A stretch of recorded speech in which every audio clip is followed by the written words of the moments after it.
that's actually the only announcement I have today. So with that, I'm pleased to present today's speaker. We have Gen Lee, who is an associate professor in biostatistics. Welcome. Come on in. We're just getting started. All right, Gen, feel free to start when you're ready. Okay, thank you. And thank everyone for coming and thank you for having me. I apologize that I have to present online. I have to teach at 1, so probably have to leave a few minutes early. But if you have any question, feel free to shoot me an email or if I cannot answer the question during the talk. So without further ado, I'm going to introduce some new methods that we developed recently for microbiome data analysis, mainly based on this idea of amalgamation to deal with this microbiome compositional data. And this work is a joint work with my postdoc, Dr. Yan Li, and my collaborator, Quinn Chen at the University of Connecticut. So microbiome is an important component of our human body, and it consists of archaea, bacteria, viruses, fungi, etc.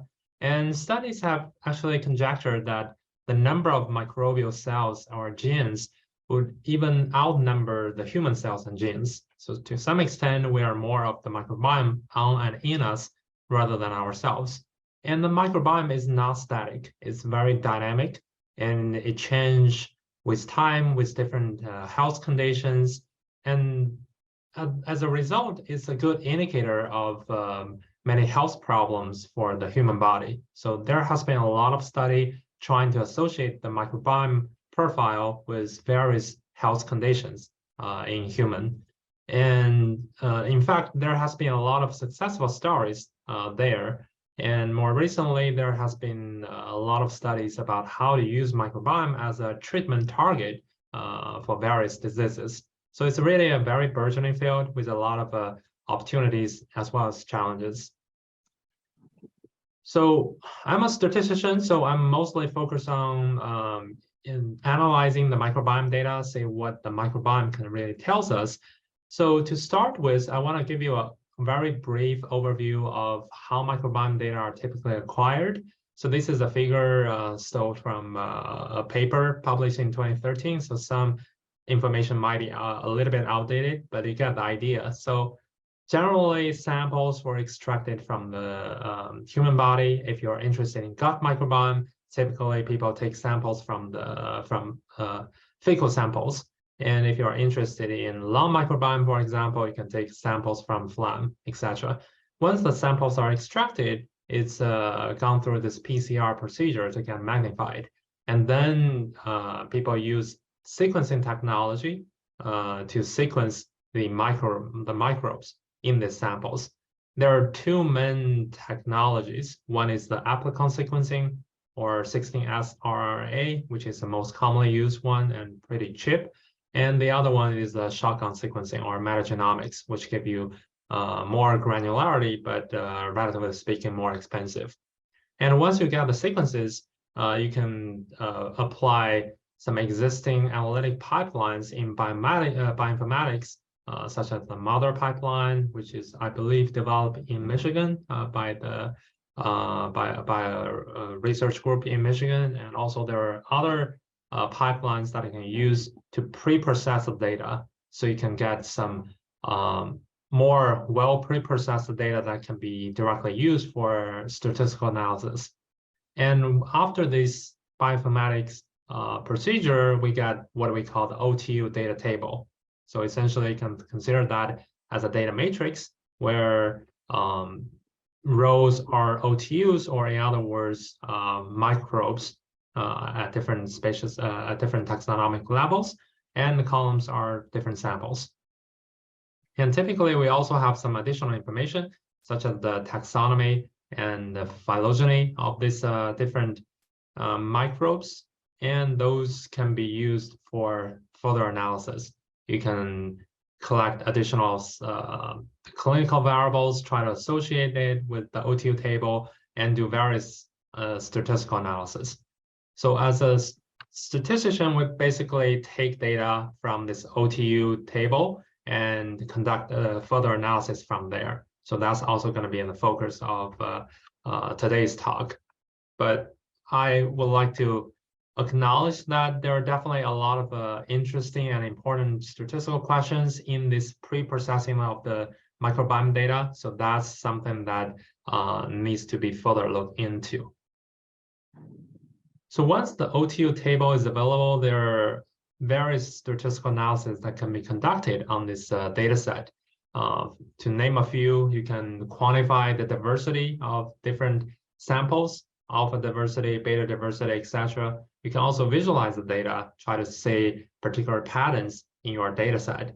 Or you can conduct a differential abundance analysis, assuming that you have several different conditions. You want to really identify which taxa or which microbes really is differentially abundant between these different conditions. For example, healthy versus diseased.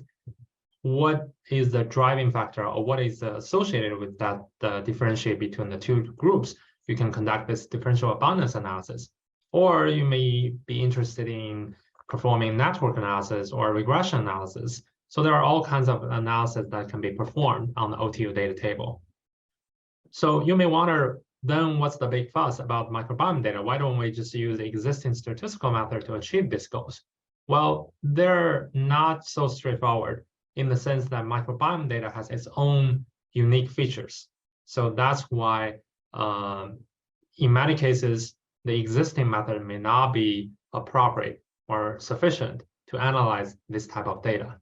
To be more specific, due to the technology limitation, microbiome data, although we want to get the absolute abundance of different microbes, but in reality, typically we cannot obtain that.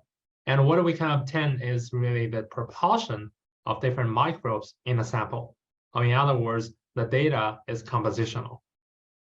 As shown on the right figure, for each sample, you may get a composition of different microbes at a particular level. And the actual value for different microbes is just the proportion of that microbe in the sample. So it's sum up to 1. And that we call it the compositional data. And this compositional feature creates a lot of challenges for statistical analysis, because most existing methods is only developed for continuous regular data in the Euclidean space, but this compositional data does not reside in the Euclidean space. It's in a simplex. So many methods or notions do not directly extend to this type of data. So that's one major challenge. Another challenge is that the microbiome data, typically they have this additional information that can be leveraged in analysis. For example, we do know the taxonomy of different microbes. And sometimes we also know the phylogeny of different microbes. So those are all tree structure that capture the relationship between different microbes. So how to take into account that additional information in your analysis to make the results more interpretable and more scientifically reasonable is a challenge. And in addition, the data is typically zero inflated, meaning there are a lot of zeros in the data. And it depends on which level that you analyze your microbiomes at. If you look at the species level, you may get excessive zeros in your data set, meaning a lot of species actually do not exist, or maybe just their abundance is just too low to be detected in a particular sample, resulting in a bunch of zeros. Again, those zeros also going to create a lot of challenges for using existing statistical methods. And on top of that, we also have the measurement errors. These proportions or these relative abundances, they are not measured very accurately. So there are a bunch of measurement error. And also the data is typically of high dimension. So these are all challenging features for statistical analysis of microbiome data. To address this challenge, the most common approach is first transform the data, try to lift the data from the simplex to the Euclidean space using some transformation, and then apply existing methods. That's still the most common approach in the literature for microbiome analysis. And the most commonly used transformation is called the log ratio transformations. For example, you can use the center log ratio transformation. Once you log transform this composition divided by the geometric mean of these log transformations, then the data is gonna take in the range from negative infinity to infinity, and you do not have this sum to one constraint anymore. And the log transformation cannot directly deal with zero. So what people do is to add some pseudo count to these zero counts, so to make it non-zero. But those pseudo counts is sort of arbitrary, and it definitely introduced bias and noise in the subsequent analysis. But that's sort of the state of the art methods for dealing with microbiome data, namely first adding pseudo count to deal with zeros, and then apply this log ratio transformation, and then apply existing statistical methods. So we thought that these transformation-based methods, although they are common, but may not be most appropriate for analyzing microbiome data, especially given the dominant features of compositionality, zero inflation, as well as this additional tree structure that govern the relation between different microbes. Maybe there are some other, there's room for method development that can be better tailored towards the analysis of this microbiome data. So that's sort of the motivation for our analysis or our method development. So next, I'm gonna focus on two aspects. One is dimension reduction and one is regression analysis. So demonstrating how we can further leverage this compositionality of the data to come up with more appropriate statistical methods for analysis. So if you have any question, feel free to interrupt, and happy to take any question along the way. So to start with, we first look at this very fundamental question of dimension reduction and come up with a new amalgamation-based reduction method called principal amalgamation analysis, or PA for short. So the dimension reduction is a very commonly used tool as a preliminary analysis of the data set. It facilitates visualization, interpretation, and downstream analysis. So the main idea is we want to reduce the dimension of the data while still being able to capture the main information or major information in the data set. And for microbiome data, there are several ideas for dimension reduction. One is the extreme reduction using some indexing method. For example, we can use the diversity or complexity indices to quantify each sample, and we can summarize each sample using just the alpha diversity or some other complexity indices. That's an extreme reduction of the data, right? You can reduce the original high dimensional data to just a single digit summary. So that is one reduction method for microbiome data. And it's commonly used, but it also have apparent limitation. So you just reduce the information too much and only give you a little a limited perspective of the data. So another way of doing dimension reduction for microbiome data is using selection. Namely, we only restrict ourselves to a subset of the microbes and a subset of dominant compositions. And that is also very common in real analysis. So people tend to ignore taxa with low abundance levels, simply just to drop them, and then just focus on the small set of taxa with sufficient abundance. So that is another way of doing reduction. And finally, there are transformation-based methods, namely you first transform the data using this log ratio transformation, and then using existing dimension reduction methods such as principal component analysis or principal coordinate analysis to get a low dimensional representation of the original data.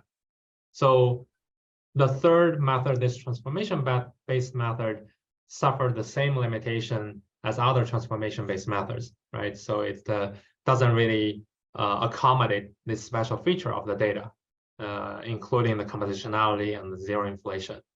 So looking at all these existing methods, we sort of felt like it's not sufficient to really capture what is what is needed for this field. So we ask the question of what constitutes an interpretable and effective reduction of this microbiome compositional data.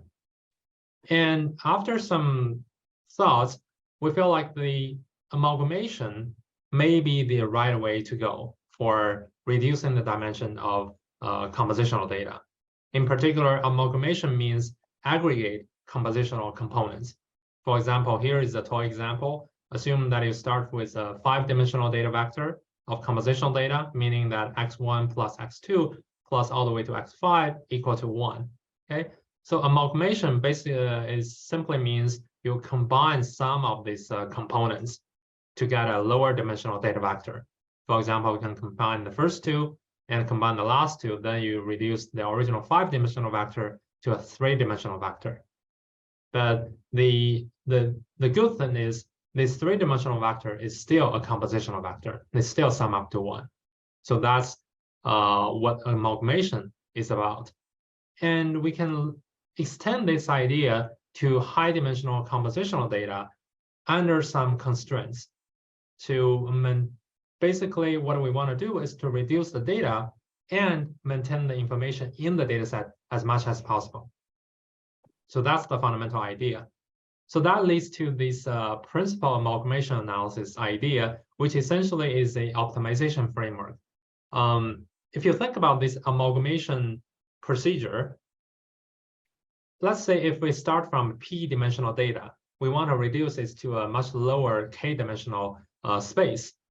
Then each amalgamation operation essentially can be represented as a k by p matrix, where the matrix is a binary matrix, which each row being, with each column essentially only having one entry being 1, and all the other entries being 0. As long as the matrix satisfies that condition, it is a valid amalgamation matrix. Then what we can do is we can search over all possible amalgamation operations from p dimension to k dimension that minimize some loss criteria. And in particular, this loss function can be very general. It can be user-defined. It can be, for example, it can be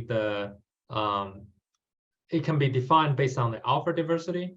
In particular, we have shown that if you use the Simpson's diversity index as your loss function, then with any type of amalgamation, the Simpson's index will always decrease. So that is to say, we can define the loss based on the decrease of the Simpson's index. So what we want to do is we want to find a low-dimensional representation of the data that minimize the decrease in the Simpson's index. So that could be your loss function. And once we have a loss function defined, we can search over all this amalgamation operation space and find the best one that gave us the smallest loss. And that's going to be the amalgamation that we're going to use in the end to reduce the data. As I mentioned, this loss function can be quite general. It could be based on this decrease in the alpha diversity, or it could be based on the difference in the beta diversity, or based on the change in the beta diversity. You can quantify the beta diversity for the original data, right? You can also quantify the beta diversity for this reduced data. So you can use the difference between these two as your loss function. And the idea is to minimize the difference as much as possible while reducing the dimension. So that could also be a valid loss function. Or more generally, you can use some entropy-based or model-based or even transformation-based measures to quantify the loss. At the end of the day, this loss can be user-defined. Once you have a loss, you can always refer to this optimization framework to find the best amalgamation operation that reduces the data from p dimension to k dimension. So that's the fundamental idea behind this this proposal. So I won't go into the detail of how to actually choose the loss function and solve this optimization, but just want to give you a highlight overview of how we actually solve this and how it performs in practice. So as you can imagine, searching over this space could be an NP-hard problem. So for some loss function, you may be able to explicitly solve this optimization, but in most cases, it won't be solved in a reasonable time. So what we propose is a heuristic approach to approximately solve this optimization problem. In particular, we consider 3 different scenarios or 3 different variants of this heuristic. One is unconstrained, one is a weak taxonomic hierarchy, and one is a strong taxonomic hierarchy. So the latter 2 will take advantage of this tree structure among different taxa to guide this search. And the first one does not use any additional information. So to start with the first one, the unconstrained approach, the basic idea is instead of directly finding the optimal amalgamation, we can search it step by step. Each time we just search over all possible pairs and decide which pair, if you combine them, will give you the smallest information loss. And then you keep doing this procedure until you reach the desired dimension or desired information loss. So that's the unconstrained approach. Alternatively, if you have this tree structure between different taxa, you can further enhance that by leveraging the tree structure for this amalgamation procedure. In particular, the weak taxonomic hierarchy means given this additional tree structure, although we call it taxonomic tree, but it doesn't have to be a taxonomic tree, it can be a phylogenetic tree as well. So given the tree structure, each step, we do not search over all pairs, but only search over the pairs with the same parent. That way, once we combine them, we can still maintain this tree structure.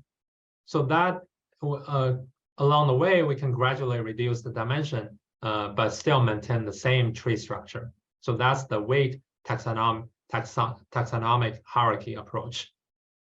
In comparison, the strong taxonomic hierarchy further add an additional constraint. That is, each step, we only search the leaf nodes at the bottom level of the tree. We only proceed to the next level of the tree if all the lowest level nodes has been combined. So that's the strong version of this taxonomic hierarchy. So to give you a example, so here is actually a tree from a real data example. So as you can see, this is the tree structure among the 62 different taxa. So the unconstrained approach, basically, in the first step, we search over all possible pairs and say whether we should combine them or not, based on whether that combination gives us the smallest information loss. And in that case, 2 and 3 is an eligible pair. 12 and 13 is also an eligible pair. 26 and 27 is also an eligible pair. Basically, any pair is an eligible pair for that unconstrained approach. And you just search over all possible pairs and say which one gives you the smallest loss in the information. And then you proceed with the combination and proceed to the next step. In comparison, the weak hierarchy, 2 and 3, since they share the same parent, they are still a valid pair to be considered in the first step.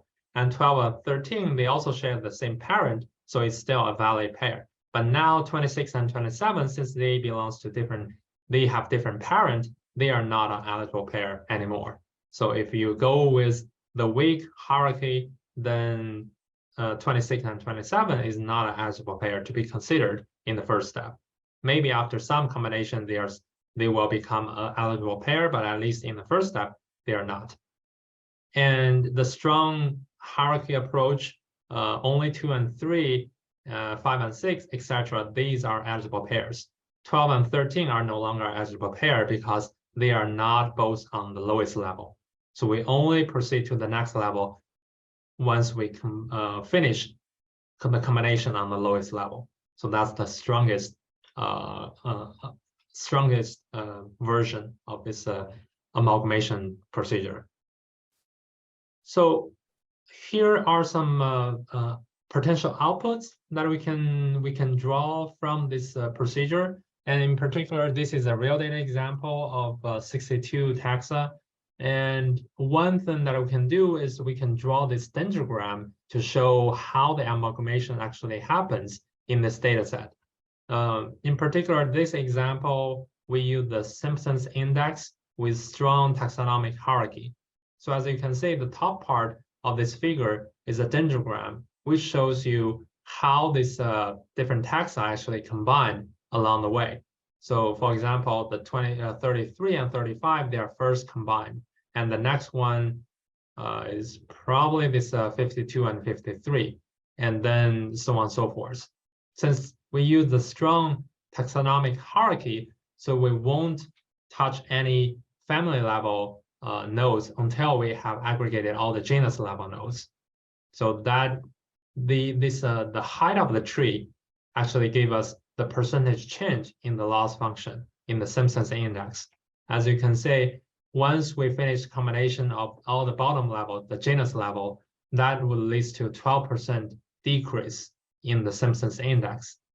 So namely, if we aggregated the original 62 genera to 41 families, then it results in a 12% decrease in the Simpson's index. And we can further proceed to the next level, to the outer level, which only end up with 22 taxa, and that leads to 21.1% decrease in the Simpson's index, and so on and so forth. And the bottom part is just color coding of the taxonomic tree for the 62 taxa. So since we use this strong taxonomic hierarchy, so you can say the aggregation actually follow quite closely with this taxonomic tree structure for the 62 taxa. We can also use the same information loss function, but using different taxonomic constraints. And as you can imagine, it will lead to different amalgamation paths. So the left one is the unconstrained one, the middle one is the weak constraint, and the right panel is what we just saw, the strong constraint. And they correspond to different type of amalgamation, depending on which one you believe is the most reasonable dimensional reduction to proceed.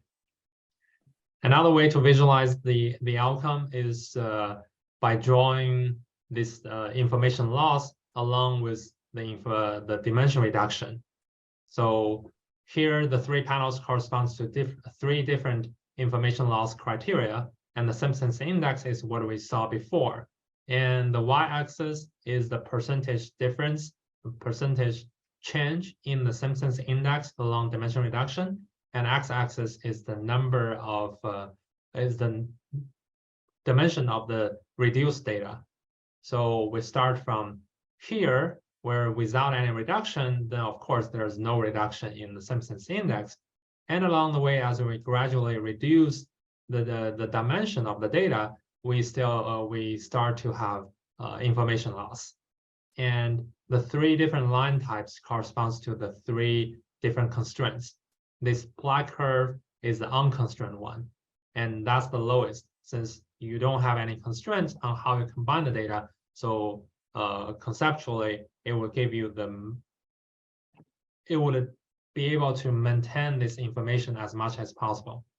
And this grain curve corresponds to the strongest constraint, the strong hierarchy. So you can see the step change, right? So that happens when you end up with one level of the taxonomy and jump to the other level.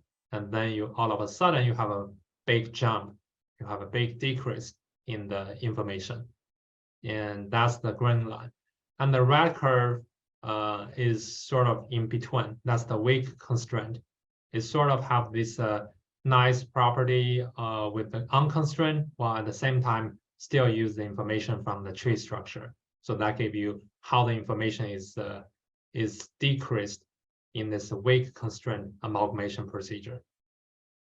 And the middle panel corresponds to another information loss criteria, which is the Shannon index, have very similar patterns. And the last one is using the beta diversity, the Bray-Curtis index. So we measure the information loss based on the difference in the beta diversity from the original data and this reduced data. again, the 3 lines corresponds to the 3 different procedures. So that way, you can also use these figures if you have a desired cutoff for the percentage change in the information. That can also give you a way to select the number of dimensions for the reduced data.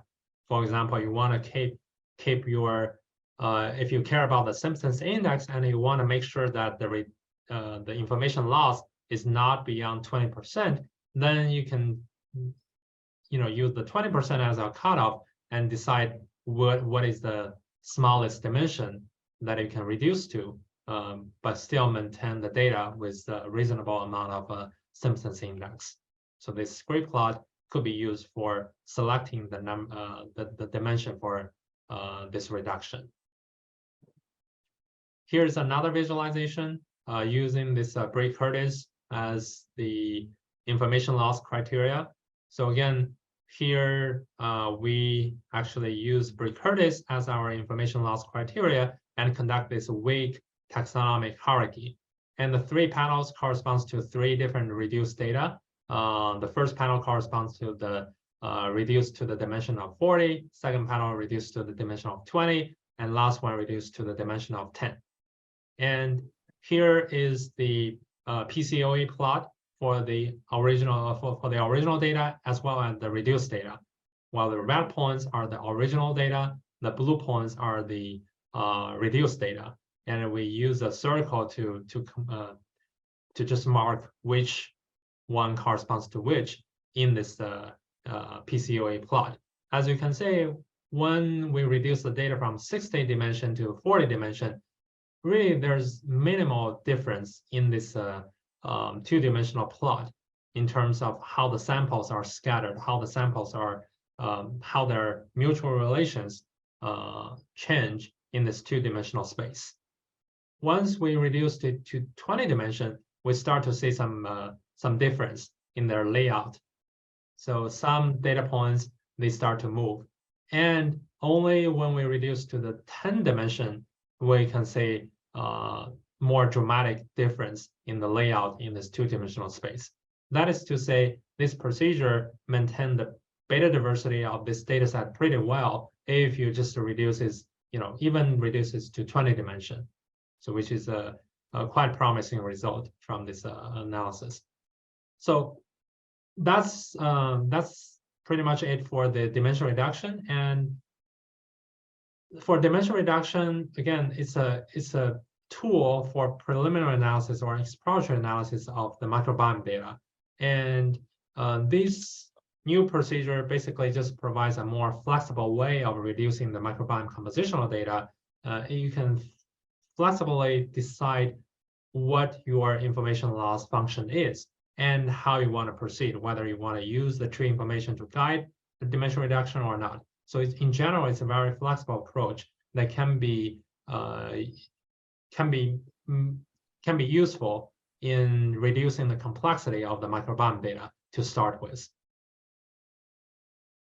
So next, I'm gonna shift gear and talk about the regression analysis and say how this amalgamation idea can also help us with regression, with the association of clinical outcomes and the microbiome data, as well as selecting important microbiome features at different taxonomic levels.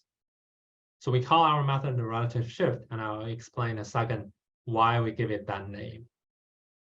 So to start with, I just want to give a very brief background about the regression analysis for microbiome data. In the literature, the most commonly used approach for regression of microbiome compositional data is called the log contrast model. It's a model developed back in the 80s to associate the response, a univariate response, with these compositional predictors. And the idea is, instead of directly associating the response with the compositions, you first transform the composition, taking one taxa as your reference, and then take all this log contrast as your true predictors, and then fit the standard linear regression model. So this log ratio transformation, again, the main purpose is to leave the composition from the simplex to the Euclidean space. Later on, people find that it also has a symmetric form, which is essentially regressing y on all this log transformed compositional data with additional linear constraint that the sum of this coefficient is equal to 0. So these two models are exactly equivalent.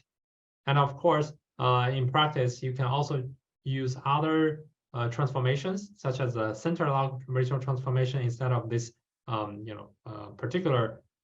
taking one particular taxa as a reference. You can use the geometric mean of this taxa as the reference. Then that corresponds to the center log ratio transformation. But still, it has this equivalent form. So this model is fine, but it definitely has some limitations. For one thing, it cannot accommodate zeros in the data. We call that you have to do this log transformation. If you have 0, then it's definitely not going to work. So what you do is you increase or you change the 0 values by adding some small pseudo count to change it. But as you can imagine, once you change the value, you introduce bias to the analysis. So that is one big drawback of that. And also, it lacks straightforward biological interpretation. If you think about this coefficient in this model,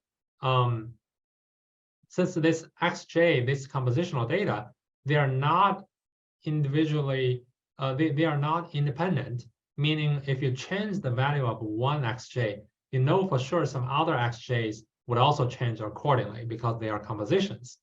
So the betas cannot be interpreted in the same way as in the standard linear regression model. Namely, you cannot interpret beta j as how does increasing one unit of this predictor affect the response. So there's no straightforward interpretation of what this beta j really means in this log contrast model, especially given that you also have to acknowledge that the betas actually sum to 0, this additional constraint. And also, it's not very straightforward how to incorporate additional information such as the tree structure among the microbes. So that is another limitation. And finally, if you conduct the analysis at different level of the taxonomic tree, you may get a very different result.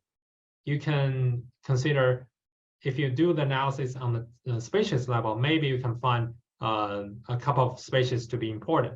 But once you start aggregating the data to the next level, to the genus level, then you may find a totally different set of genera to be important. So there's no way to guarantee that the analysis conducted at different levels are actually consistent. So that's another big limitation, which really constrain the reproducibility of this analysis.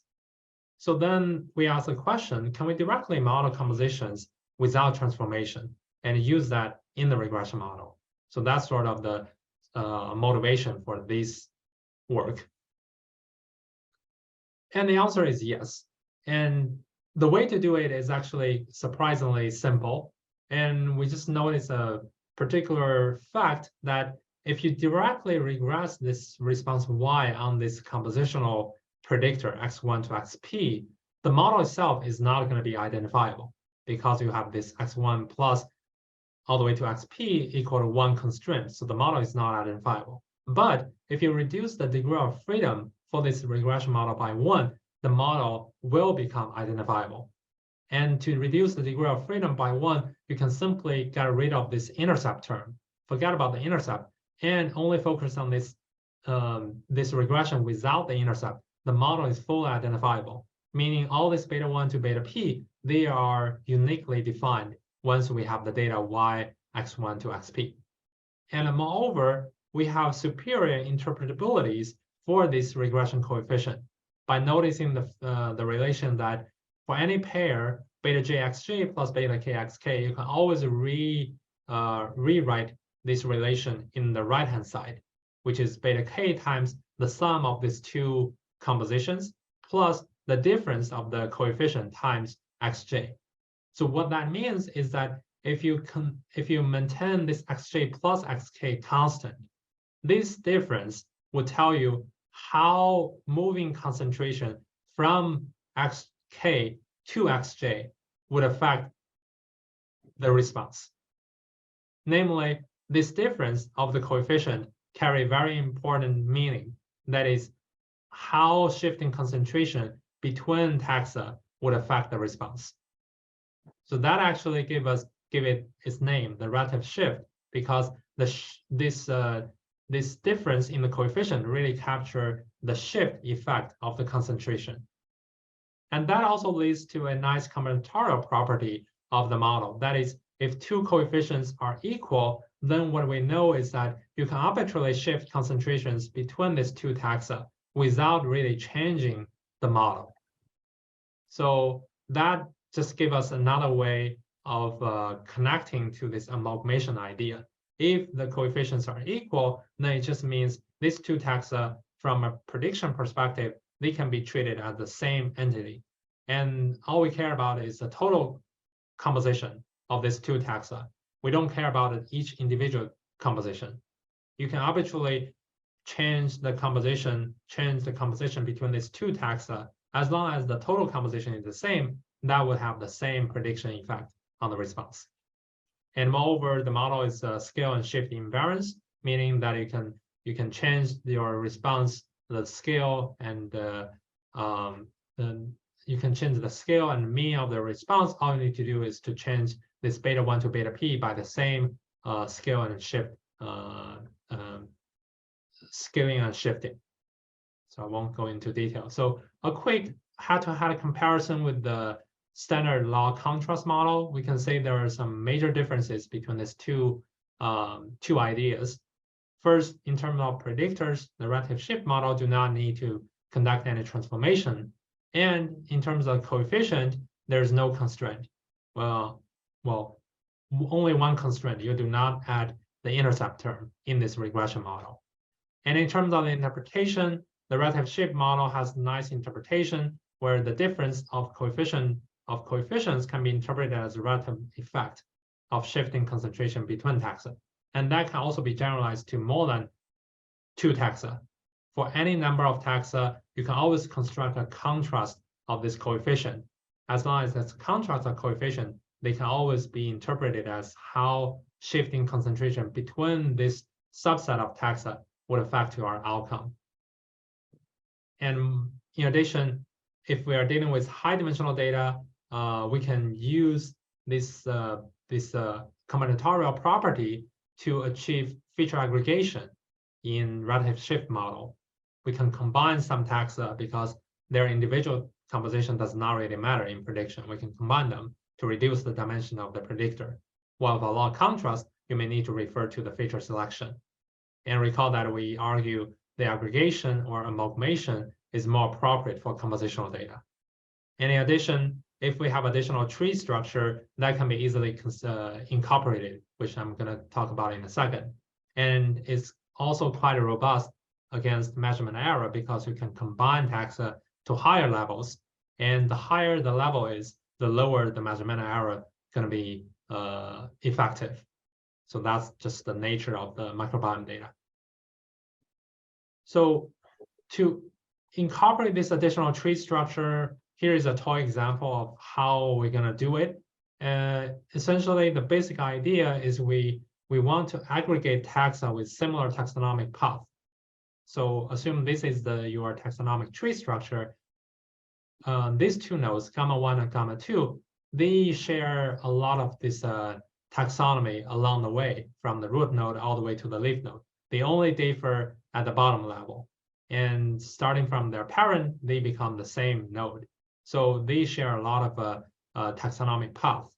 In that way, they are more likely to be combined compared to, say, node gamma 1 versus node gamma 4, which only share between from the root node to the second level. So gamma 1 and gamma 4 are less likely to be combined compared to gamma 1 and gamma 2. So that's sort of the fundamental idea. And in order to realize that idea, we can actually use some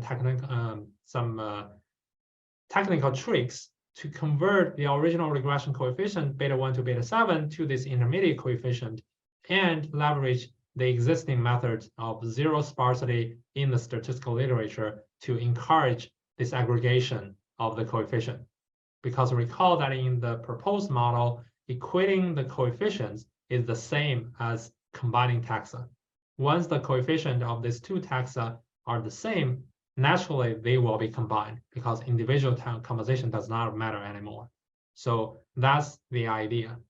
And with some technicalities, we can essentially rewrite the original problem as this optimization problem, where the loss function is just a standard least square loss, and with a penalty, a zero sparsity penalty on this intermediate coefficient that we introduce on the tree, and subject to this constraint that the original coefficient is a linear transformation of this intermediate coefficient.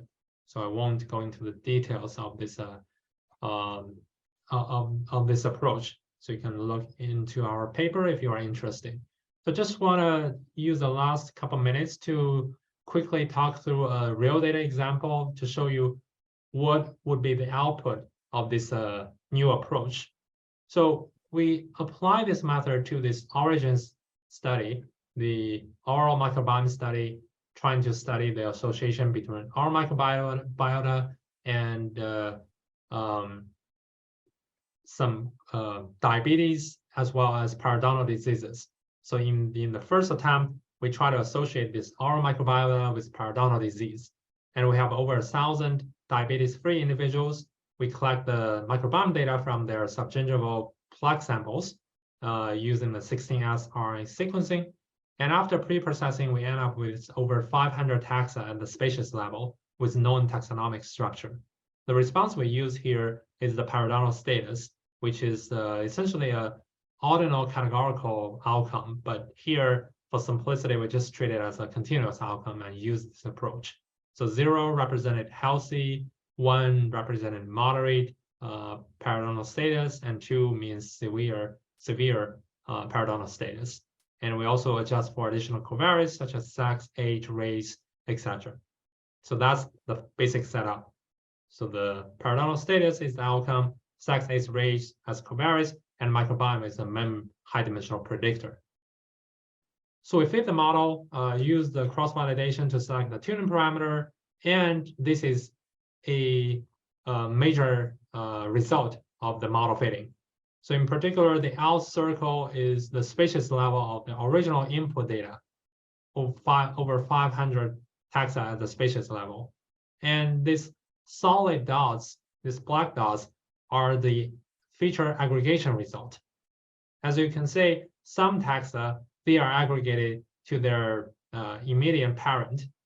This bunch of species are aggregated to the genus, meaning individual composition of the species does not really matter in prediction, but rather their genus, the composition of the genus for this species actually matters. And some other taxa may be aggregated to higher levels. So at the end of the day, we can aggregate the data at different levels adaptively. We do not need to restrict which level we want to aggregate the data, but the model will adaptively aggregate the data to appropriate levels. And here, eventually, we end up with, from the original 530 taxa at the species level, the model essentially spit out 31 groups to be significantly meaningful in prediction. That includes 5 species, 4 genera, 11 families, 4 orders, 4 classes, and 3 phyla. And moreover, we can look at the coefficient estimated for these 31 groups and try to interpret how does the composition actually matters in this in the prediction of this periodontal outcome. In particular, we can look at the coefficient, and here are a few examples.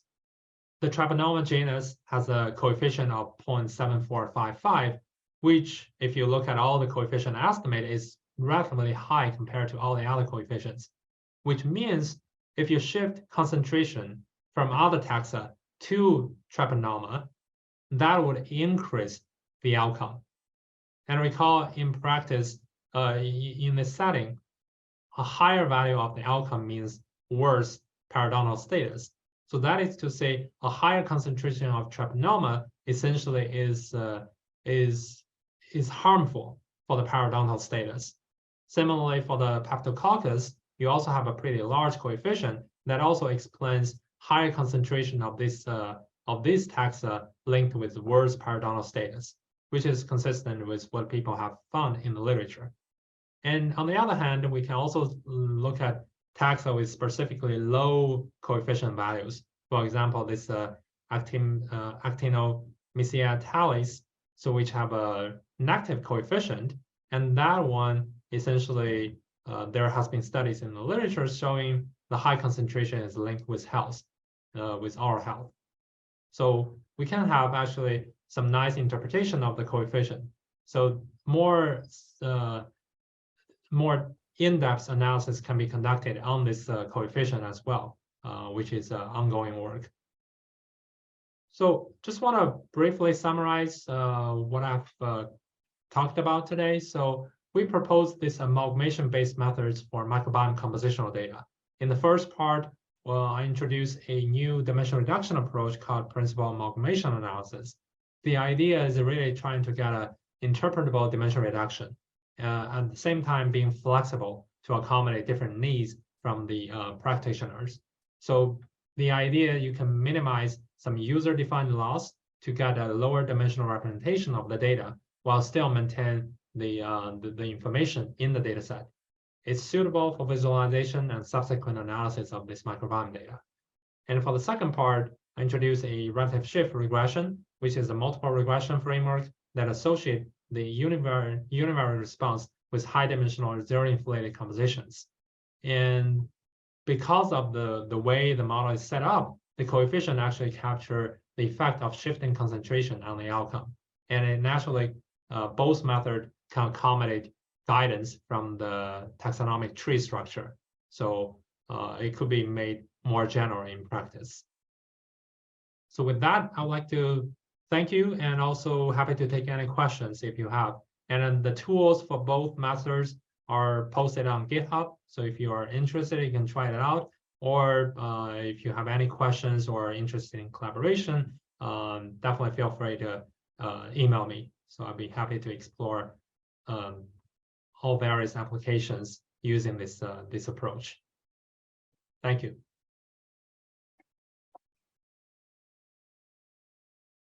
So I think we only have a few minutes for questions because I know Jen needs to leave pretty soon to go teach. But if anyone has a question online, you can put it in chat or raise your Zoom hand. And if anyone in the room has a question, feel free to ask.